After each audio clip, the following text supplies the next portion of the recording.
టూరిన్ శ్రౌడ్ నిజంగా ఇండియాకు చెందినదే? అది నిజమైతే క్రైస్తవ మతం తప్ప?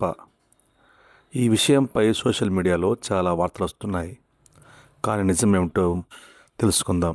టూరిన్ శ్రౌడ్ అనేది ఇటలీలో ఉంచిన ఒక లినెన్ గుడ్డ.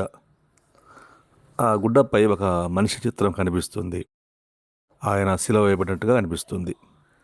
ఇది బైబిల్లో చెప్పిన యేసుక్రీస్తు వివరణతో సరిపోతుంది.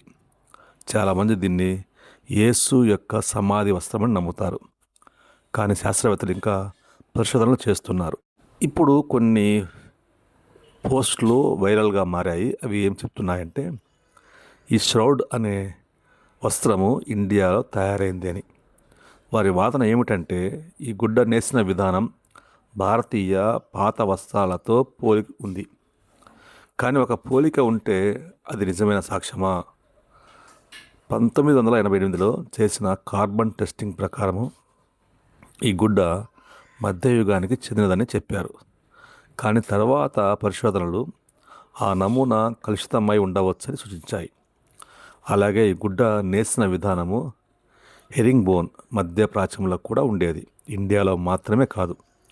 కాబట్టి ఇది ఇండియా నుంచి వచ్చింది అని చెప్పడానికి ఏ పక్కా సాక్ష్యం లేదు.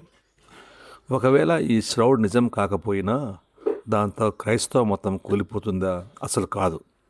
క్రైస్తవ విశ్వాసం ఒక గుడ్డపై కాదు, యేసుక్రీస్తు జీవితం, మరణం, పునరుత్థానం మీద ఆధారపడి ఉంది.